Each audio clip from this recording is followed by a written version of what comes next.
National Weather Service has issued Tornado Watch number 526, effective until midnight Monday. This watch includes the following counties: in Minnesota, Anoka, Benton, Carver, Hennepin, Isanti, McLeod, Meeker, Mille Lacs, Sherburne, Stearns, and Wright.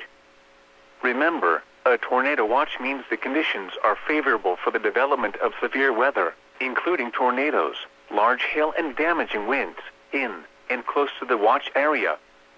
While severe weather may not be imminent, persons should remain alert for rapidly changing weather conditions and listen for later statements and possible warnings.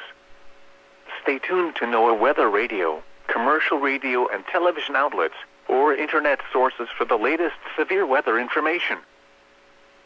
Now here is the hazard